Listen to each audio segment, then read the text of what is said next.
सवाल ये उठ रहा है कि आप टीआरई 3 करिए, टीआरई 4 करिए, टीआरई 5 करिए, कोई दिक्कत नहीं है, लेकिन किसी भी भर्ती को करने का एक तरीका होता है कि आपने टीआरई 2 का एग्जाम लिया, टीआरई 2 का एग्जाम लिया और उसके बाद उसके सप्लीमेंट्री का रिजल्ट आना है।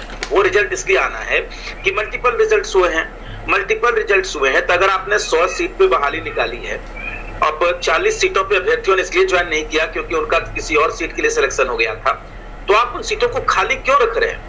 जब शिक्षा विभाग कह चुका है कि 14,000 इसमें जो रिक्तियां आई हैं उस पर आप रिजल्ट दीजिए, तो आप दीजिए, क्योंकि बच्चे इंतजार कर रहे हैं। आप नई वैकेंसी आप निकालिए, अलग बात है, वो तो वहां तो जीरो से शुरू करना पड़ेगा ना। हो सकता है कि इसमें जो मेरिट में हो वो उसमें मेरिट में ना आए, ये एक अलग मसला है कि आप कर लेंगे कि नहीं लेंगे, लेकिन फिलहाल जो पैटर्न है उससे मुकरना, बीच में मुकरना, इसका क्या मतलब है? आज हम इसी पर चर्चा करेंगे। हमारे साथ गेस्ट का पैनल जुड़ा हुआ है। हमारे साथ धीरज कुशवाहा हैं, जेडीयू के नेता हैं, जेडीयू के प्रवक्ता हैं। धीरज जी, बहुत स्वागत है आपका। डॉक्टर राम सागर सिंह है, बिहार बीजेपी के प्रवक्ता है। राम सागर जी, बहुत स्वागत है आपका। सुमन कुमार मल्लिक है, बिहार कांग्रेस के प्रवक्ता हैं। सुमन जी, आपका बहुत स्वागत है। और छात्र नेता के तौर पर दिलीप कुमार हैं। दिलीप जी, आपका बहुत स्वागत है। और सबसे पहले दिलीप जी, आपका ही रुख करना चाहेंगे, माइक को अनम्यूट करिए। मैं जो कह रहा हूं और आपकी भी मांग रही है, मैंने देखा था कई बार आप ये मांग कर रहे थे, मतलब जहां जब जो मर्जी आएगा वो कर दिया जाएगा। जब मर्जी होगा हम सप्लीमेंट्री रिजल्ट देंगे, जब मर्जी होगा नहीं देंगे, जब मर्जी होगा हम ट्वीट कर देंगे। 4 तारीख को बीपीएससी के चेयरमैन एक ट्वीट करते हैं, शिक्षा विभाग से कोई कोऑर्डिनेशन नहीं है, शिक्षा विभाग लिस्ट बढ़ाता है फिर वापस ले लेता है। ये मतलब ये कहीं ना कहीं एक किस्म का मजाक तो चल रहा है। ये ठीक है, आपने बड़ी पैमाने पर नौकरी दी, इसका मतलब ये तो नहीं, मैं पहली बार कह रहा हूं, इसका मतलब तो ये नहीं कि सारे सवाल जो है उनको बक्से में बंद करके गंगा में फेंक देना चाहिए। दिलीप जी। जी बिल्कुल, शुरू से है शिक्षक भर्ती को लेकर बिहार में मजाक चल रहा है। जब नियोजन इकाई से बहाली होती थी तभी मजाक चलता था, अब बीपीएससी से हो रही तभी मजाक चल रहा है। आप टीआरई 1 से लेकर अभी तक देखिए कई संशोधन बीच बीच में हुए हैं, तो ये प्रक्रिया जो है नहीं रही, बीच बीच में बराबर संशोधन होते रहा। ये तो साफ दिख रहा है कि होमवर्क की कमी हमेशा रहा है शिक्षा विभाग और बीपीएससी के बीच। और अभी टीआरई 2 का सप्लीमेंट्री रिजल्ट 17 से 20,000 के आसपास मल्टीपल रिजल्ट के स्थान पे आना था। शिक्षा विभाग ने 2 बार कहा कि 3 बार कहा देना है, फिर कहते हैं नहीं देना, फिर कहते हैं देना है, फिर कहते हैं नहीं देना है। तो क्या चल रहा है आखिर? 13 जनवरी को मुख्यमंत्री नीतीश कुमार जी गांधी मैदान से बोले हैं, गांधी मैदान, वही गांधी मैदान जहां पर नीतीश कुमार जी ने एक तरह से कहीं औपचारिक रूप से पहली बार शपथ ग्रहण किया था चुनाव जीतने के बाद। ये अलग बात है कि उससे पहले भी एक बार शपथ लिए थे, लेकिन जो ऐतिहासिक बात होती है वो पहली बार उसी गांधी मैदान से उन्होंने शपथ लिया था, उसी मंच से। और उसी मंच से 13 जनवरी को नीतीश कुमार जी बोलते हैं कि टीआरई 2.0 का सप्लीमेंट्री रिजल्ट जल्द जारी कर दिया जाएगा। और सिर्फ 6 दिन के बाद शिक्षा विभाग बीपीएससी को लेकर भेजता है कि नहीं, अब कोई सप्लीमेंट्री रिजल्ट जारी नहीं करना है। और उससे भी बड़ी बात देखिए, अब एक ही बहाली है टीआरई, बीपीएससी टीआरई एक ही बहाली है, उसमें ईबीसी बीसी वेलफेयर का सप्लीमेंट्री रिजल्ट परसों जारी हुआ है, लेकिन शिक्षा विभाग ने मना कर दिया। अब आप सोचिए, एक ही बहाली है, परीक्षा एक साथ का जारी हुआ सप्लीमेंट्री रिजल्ट, शिक्षा विभाग मना कर रहा है। ये कौन सी प्रक्रिया चल रही, कौन सी बहाली चल रहा है भाई? ये तो समझते पड़े क्या शिक्षा विभाग के अधिकारी मुख्यमंत्री से ऊपर हो गए हैं कि मुख्यमंत्री जी की बातों की अवहेलना की जा रही है शिक्षा विभाग के द्वारा। और जब हम लोग शांतिपूर्वक आंदोलन कर रहे हैं तो डराया धमकाया जा रहा है शिक्षा विभाग के द्वारा। क्या शिक्षा विभाग ने नोटिस जारी किया कि जो भी अभ्यर्थी सप्लीमेंट्री रिजल्ट को लेकर आंदोलन कर रहे हैं उनको चिन्हित करके कार्रवाई की जाएगी और आगे से सभी परीक्षाओं से वंचित कर दिया जाएगा। ये शिक्षा विभाग का नोटिस है। तो क्या मुख्यमंत्री नीतीश कुमार जी पर भी ये कार्रवाई करेंगे? नीतीश कुमार जी ने खुद कहा था कि सप्लीमेंट्री रिजल्ट जारी होना चाहिए। सुशील मोदी जी विपक्ष में थे तो खुद बोल रहे थे कि 40,000 रिजल्ट जारी होना चाहिए। सम्राट चौधरी जी जो उप मुख्यमंत्री है उन्होंने कहा था, विजय कुमार सिन्हा जी जो उप मुख्यमंत्री है उन्होंने कहा था। तो क्या सब पे शिक्षा विभाग कार्रवाई करेगा? और अब इन लोगों की बात चल रही है कि सारे जो अभ्यर्थी है उसका नेतृत्व दिलीप कुमार कर रहा है बार बार, इसलिए दिलीप कुमार को ही लपेट दो। किसी तरह दिलीप कुमार को पता चला है। अब हम सोचिए कि लोकतंत्र में शांतिपूर्वक अपनी बातों को भी नहीं रख सकते हैं, तो कैसा लोकतंत्र होता है भाई? और हमारे सवाल दिलीप कुमार का नहीं, दिलीप जी सवाल दिलीप कुमार का नहीं है, सवाल बिहार के हजारों अभ्यर्थियों का है। और आपको पता है कि टीआरई 1 में भी जब रिजल्ट जारी किया गया सप्लीमेंट्री तो वो खाना पूर्ति ही था, आप जानते हैं इस बात को। और टीआरई 2 में जब 14,000 वैकेंसी की बात जब हुई तो एक उम्मीद जगी थी ना। ऐसे तो आप ये बताइए कि आप 5 लाख वैकेंसी निकालिए और 80,000 को भर्ती कर लीजिए, तो हम क्या कहेंगे? 80,000 टीचर रिक्रूट हुए कि 5 लाख टीचर रिक्रूट हुए, हम क्या कहेंगे? ये लोग तो 5 लाख कहेंगे, ये लोग तो 5 लाख ही कहेंगे ना, ये लोग तो 5 लाख कहेंगे, हम लोग तो 80,000 कहेंगे। TRE-1 में 1,70,000 का वैकेंसी निकला था, सबको पता है। TRE-1 में 1,70,000 निकला, 1,10,000 को कहा कि नियुक्ति पत्र बांट रहे हैं, उसमें से हजारों फर्जी के बाहर किया गया। TRE-2 में भी 94,000 का जिक्र मुख्यमंत्री नीतीश कुमार जी 13 जनवरी को करते हैं। अब पता नहीं कितना को ज्वाइनिंग मिला है, ये तो मुझे नहीं पता, जबकि वैकेंसी निकलती है 1,10,000। तो ये तो कहने के लिए लोग कह रहे हैं ना, हम क्या कर रहे हैं? 50,000 या वैकेंसी निकालिए, लेकिन 50,000 पे सही से आप नियुक्ति कीजिए ना। बिहार के युवा उसी में खुश रहेंगे, और यहाँ 2 लाख नौकरी देकर भी बिहार के युवा सरकार की तारीफ नहीं कर रहे हैं। क्यों नहीं कर रहे हैं? क्योंकि इनकी प्रक्रिया गलत है। बार बार जो युवाओं के साथ अन्याय कर रहे हैं, तो बार बार कह रहे हैं जो सत्ता पक्ष में है, पहले भी हम कह रहे थे। आज अलग बात है कि कुछ लोग नए लोग आए हैं, पुराने लोग हटे हैं। तो हम 25 जनवरी को भी आंदोलन किए थे, आप लोग को याद होगा। उस दिन ये सरकार नहीं थी जो अभी है, उस दिन कोई और लोग सरकार में थे, मुख्यमंत्री। हम तो मुद्दे की बात कर रहे हैं, बिल्कुल सरकार अपनी जगह है, लेकिन हम तो हमारा सवाल शिक्षा मंत्री से, मुख्यमंत्री से, चाहे व्यक्ति कोई भी। हाँ, कोई भी हमारी मांग हमेशा बिहार सरकार से रही है। 21 जनवरी को भी हम लोग आंदोलन किए। तो हम तो हाथ जोड़कर विनती कर रहे हैं कि जो शिक्षक अभ्यर्थी है उनके साथ न्याय कीजिए और सप्लीमेंट्री रिजल्ट आप जारी कीजिए। आप जब 2 लाख वैकेंसी निकाल रहे हैं तो 14,000 15,000 सप्लीमेंट्री रिजल्ट देने में क्या दिक्कत है? और ये सप्लीमेंट्री रिजल्ट ये वो रिजल्ट है जो एक अभ्यर्थी का 3-4 जगह रिजल्ट हो गया, उसके वजह से खाली हुआ है। तो ये तो बिल्कुल हक है अभ्यर्थियों का। आपको तो पहले ही करना चाहिए कि एक अभ्यर्थी का एक ही जगह रिजल्ट देना चाहिए था। ये समस्या हम लोग तो शुरू से ये मांग करते रहे हैं। ठीक है दिलीप जी। आदित्य हमारे साथ जुड़े हुए हैं, अभ्यर्थी हैं। आदित्य, सप्लीमेंट्री रिजल्ट को लेकर क्या कुछ कहना है आपका?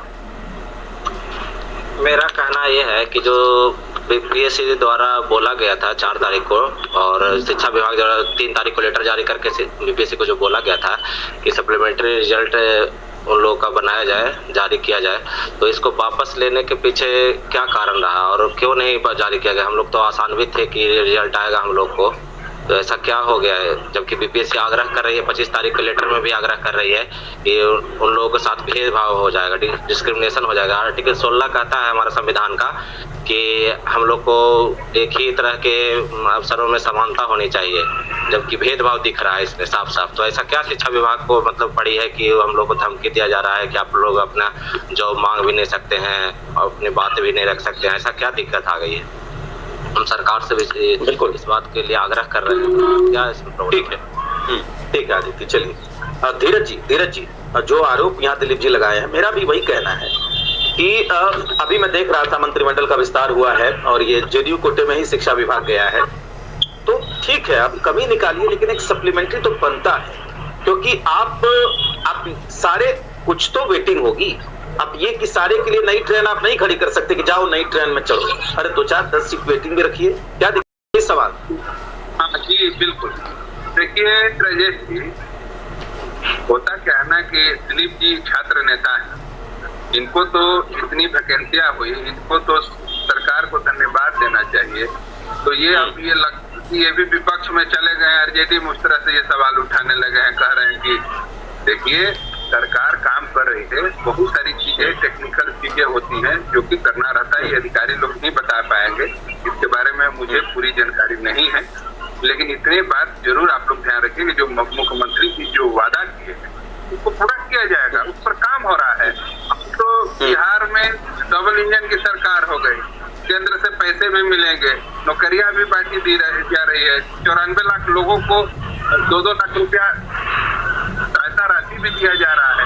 तो काम तो होगा, लेकिन अब केवल सरकार पर ब्लेम करना की अच्छी बात नहीं है। समझिए कि पहले तो जिसको शिक्षा विभाग दिया गया था वो राम महाभारत में उलझे हुए थे, उनको काम करना चाहिए था, तो वो लोग पढ़ते चल रहे थे। अभी अच्छे लोग आए हैं, बहुत सारी उम्मीदें हैं, काम होगा, निश्चिंत रहिए। हम यही कह सकते हैं, बाकी तो जिसको इल्जाम लगाना वो लगते रहेगा। देखिए हमारा संविधान देता है अधिकार कि कोई भी व्यक्ति शालीनता पूर्वक कहीं भी अनशन कर सकता है, विरोध कर सकता है, ये तो अधिकार मिला हुआ है। लेकिन उसी में कुछ लोग भी होते हैं, इस बात इनकार नहीं किया जा सकता है, जो कि उपद्रव करते हैं और दंगाई करते हैं। अगर उस पर को लेकर अगर प्रशासन कुछ कार्रवाई करती है तो उस पर तो जो कार्य वही बता पाएंगे। देखिए, सबका काम होता है कि सवाल खड़ा करना, तो सवाल खड़ा करने से केवल नहीं हो जाएगा। सरकार की बहुत सारी मजबूरियां होती है, सरकार में बहुत सारा चीज होता है जो टेक्निकल चीजें होती है, वो होगा।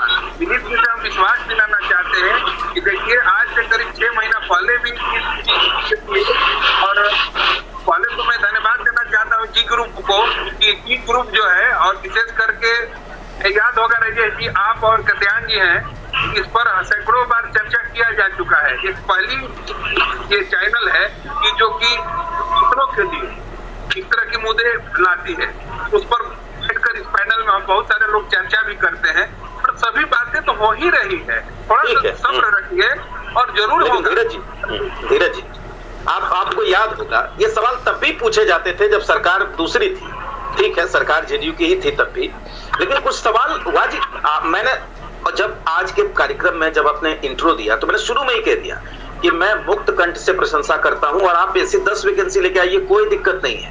लेकिन ऐसा नहीं है ना कि वैकेंसी पे फिर टेक्निकल सवाल नहीं होंगे, वो तो होंगे।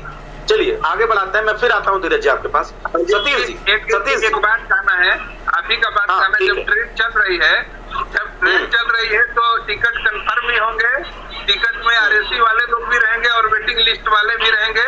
चिंता नहीं करना है, सभी यात्रियों को मंजिल तक पहुंचाने के लिए माननीय नीतीश कुमार जी की जो अभी जो बिहार में डबल इंजन की सरकार है वो चल रही है और मंजिल तक पहुंचाकर ही दम लेगी। इसलिए दिलीप जी आप निश्चित रहिए, एकदम आपका काम होगा। नहीं, अच्छा हो गया, आपकी बात सच हो धीरज जी। चलिए सतीश जी, और देखिए सौरभ भी हमारे साथ जुड़ गए हैं। सौरभ, बहुत स्वागत है आपका। लेकिन सतीश जी टीआरई 1 टीआरई 2, अब उसमें ये भी बात हुई कि क्रेडिट लेने की पॉलिटिक्स हो रही है। चलिए क्रेडिट छोड़िए, अगर लड़कों की नौकरी लग रही है तो इससे बड़ी बात, इससे बड़ा क्रेडिट कुछ हो ही नहीं सकता। लेकिन जो टेक्निकलिटीज है, 14,000 सप्लीमेंट्री रिजल्ट की बात कही गई और मुकर गए। तो बताइए कि जो इंतजार कर रहे थे 1 नंबर के लिए, आधे नंबर के लिए, समान नंबर वाले भी हैं जिनको उतना ही नंबर है जितना सिलेक्ट हुए कैंडिडेट का है, लेकिन कटअप में नीचे हैं, वो इंतजार कर रहे थे, उनके एकदम क्या कहते हैं, उम्मीदों पर आपने पानी फेर दिया जिस तरीके का फैसला सरकार ने लिया। सतीश जी, कैसे देखते हैं आप?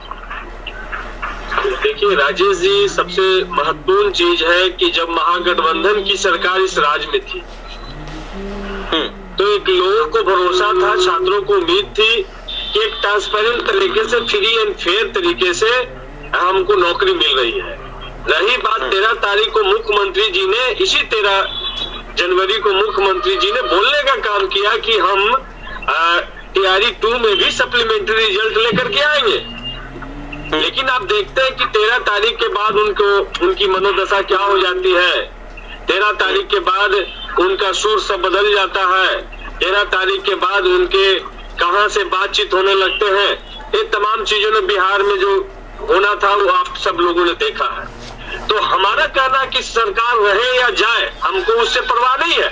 जो एक माहौल बना है बच्चों को रोजगार देने का, जो महागठबंधन की सरकार में नीतीश जी और तेजस्वी जी ने एक माहौल बनाया था कि हम इस निराशा भरी भारत में एक उम्मीद बिहार बन के निकला था कि नहीं, रोजगार दिया जा सकता है, जुमला में नहीं दिया जा सकता, हकीकत में दिया जा सकता है। कुछ लोग तो जुमला में रोजगार 2-2 करोड़ रुपया 2 करोड़ बांट चुके हैं, लेकिन बिहार ने दिखाया कि नहीं, हम 5 लाख रोजगार दे सकते हैं और हकीकत में दे सकते हैं, जुमला में नहीं दे सकते हैं। हम मन की नहीं काम की बात करके दे सकते हैं और दे करके हमने दिखाया गांधी मैदान में पहली बार। लेकिन 5,000 बच्चे जो इंतजार कर रहे हैं सप्लीमेंट्री रिजल्ट का, उनके साथ खड़ा रहिए ना, बोलिए कि हम खड़े हैं। तो हम तो कह रहे हैं नहीं राजेश जी, हम खड़े हैं उन बच्चों के साथ में। लेकिन आपने देखा कि कई एक बार हम लोगों ने डिबेट किया है, जब बीपीएससी में नियमावली को लेकर के छात्र सड़क पे आते थे, पुलिस से जाती करती थी, तो हम उसके जवाब देते थे, ठीक है। लेकिन आपने देखा कि इस तरीके का फरमान हमारे महागठबंधन की सरकार में, नीतीश तेजस्वी जी की जब सरकार थी, तो कभी नहीं निकला कि जो लोग आंदोलन में शामिल होंगे उनको चिन्हित करके अगले एग्जाम से वंचित किया जाएगा। ये क्या तालिबान है? यहाँ भारत का संविधान है और भारत का संविधान सबको अधिकार देता है अपना आंदोलन करने का, अपनी बात रखने का। तो ये तो भारतीय जनता पार्टी का कल्चर है कि पहलवान अगर अपने न्याय के पहलवान व्यक्ति न्याय की मांग करेंगी तो उनको उठा करके फेंक दिया जाएगा। यहाँ का किसान अगर अपने न्याय के लिए सड़क पर आएगा तो कील ठुकवा दिए जाएंगे, करंट लगाए जाएंगे। यहाँ का मजदूर सड़क पे आएगा तो उनके साथ जाती होगी, यहाँ का छात्र सड़क पे आएगा, यहाँ की महिलाएं अपनी इज्जत आबरू की रक्षा के लिए आएंगी तो उनको भी इस तरीके से टॉर्चर किया जाएगा। तो भारतीय जनता पार्टी का पूरा कल्चर अब नीतीश कुमार जी के सरकार में समाहित हो गई है। अब नीतीश कुमार जी का पूरा रिमोट कंट्रोल जो है नागपुर से कंट्रोल होने लगा है और नागपुरिया कानून यही कहता है कि यहाँ तानाशाह से चलेगा, लोकतंत्र को नागपुरिया कानून कभी बर्दाश्त नहीं करता। ठीक है, मैं सौरभ मैं आता हूं आपके पास, लेकिन पहले रामसागर जी, डॉक्टर रामसागर सिंह, उसके बाद सुमन जी, फिर मैं सौरभ आता हूं। बहुत समय अपने पास, अभी आप आराम से बोलिएगा। डॉक्टर रामसागर सिंह जी को सतीश जी ने बहुत आरोप लगाया।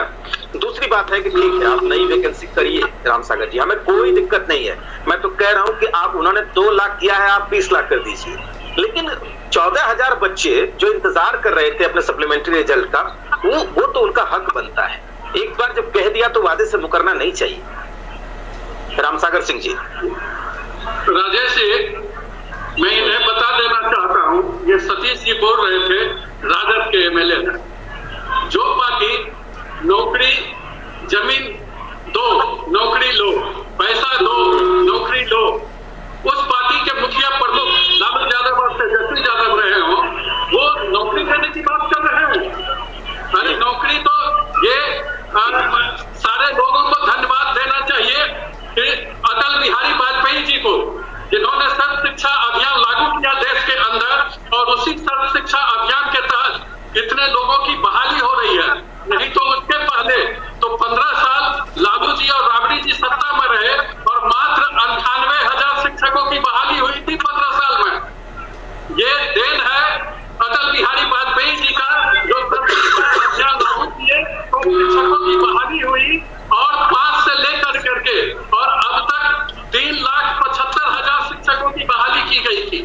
और फिर अभी भी जो बहाली की गई थी वो हम लोगों का गठबंधन के समय जो निकाला गया था नौकरियां, उसी के तहत बहाली हुई है। एक बात। दूसरी बात, मैं ये इनको बताना चाहता हूँ सतीश जी को कि अभी ये बात कर रहे थे, मैं भी आंदोलन कर करके, मैं डॉक्टर हूँ और जिस समय मैं था उस समय सत्येंद्र बाबू चीफ मिनिस्टर थे और उस समय मैं भी पीएमसीएच में बैठ कर करके, और उस पीरियड में जितने बैकलॉग में थे डॉक्टर, सारे लोगों को नौकरी दिलाने का काम कर करके मैं आया हूँ। और जो भी छात्र नेता या शिक्षक नेता अभी आ रहे हैं सामने, उनकी बातों को सहानुभूति पूर्वक सुनना चाहिए। सत्ता में आने का ये मतलब नहीं होता है कि हम बातों को नहीं सुनेंगे। सत्ता में आए हैं तो बातों को भी सुनेंगे और उनका जो सही मामला है उसको अंजाम तक पहुंचाने का भी ये सरकार काम करेगी। 14,000 लोगों के बारे में नीतीश जी कहे हैं, सम्राट चौधरी जी बोले हैं, विजय सिन्हा जी बोले हैं, तो दम ठोक करके इन लोगों के साथ खड़े रहेंगे और सरकार के सामने को ले जाएंगे और इसको इम्प्लीमेंट करवाने का भी काम करेंगे। चूंकि जब रेलवे को देख लीजिए, सरकार को अभी रेलवे ने बजट आया है, रेलवे ये निर्णय लिया है कि अब साल में 4 बार वो नौकरी देगा लोगों को, 4 बार परीक्षा या रामसागर जी आप सवाल सुन लीजिए। रामसागर जी आप एक सवाल सुन लीजिए। ठीक है रामसागर जी आप एक सवाल सुन लीजिए, फिर मैं बाकी लोगों के पास आता हूँ। आप रामसागर जी अभी आप कह रहे थे कि सर्व शिक्षा अभियान के तहत अटल बिहारी वाजपेयी की वजह से या आपकी इस गठबंधन की वजह से, आप ये बताइए 2005 में जब आप लोग बीजेपी और जेडीयू की सरकार बनी थी बिहार में, और अगस्त 2022 में जब पिछले साल सरकार सत्ता परिवर्तन हुआ, उससे पहले बिहार में आपने परमानेंट शिक्षकों की कितनी नौकरी थी, जरा बताइए। लगभग 17 साल सत्ता में रहे थे। राजेश जी, जितने लोगों को भी दिया गया 3,75,000 लोगों को बहाली की गई, एक भी परमानेंट नौकरी नहीं थी। हाँ नहीं, वो नियोजित शिक्षक है, मैं मानता हूँ। आप उसको जैसे जैसे पैसा आते जाएंगे वैसे ऐसे लोगों को देने का भी तो बात होना चाहिए ना। हम बहाली कर लें और उनको वजीफा ही नहीं देंगे तो फिर बहाली का क्या मतलब है। राजेश जी रामसागर जी को इंफॉर्मेशन के लिए, राजेश जी, हाँ नहीं, रामसागर जी को सिर्फ एक दोस्तों आपने ये लाइव डिबेट सुना और आपने समझा भी भाई कि इस डिबेट में क्या कुछ बातें कही गई। साफ तौर पे ये बात तो स्पष्ट है इस डिबेट के माध्यम से कि कहीं ना कहीं शिक्षक अभ्यर्थियों का सप्लीमेंट्री रिजल्ट पर अब विभाग जो है काफ़ी सख्ती बरत रही है और जल्द से जल्द जारी होने की भी पूरे उम्मीद और आसार दोस्तों लगाए जा रहे हैं। दोस्तों वीडियो इतने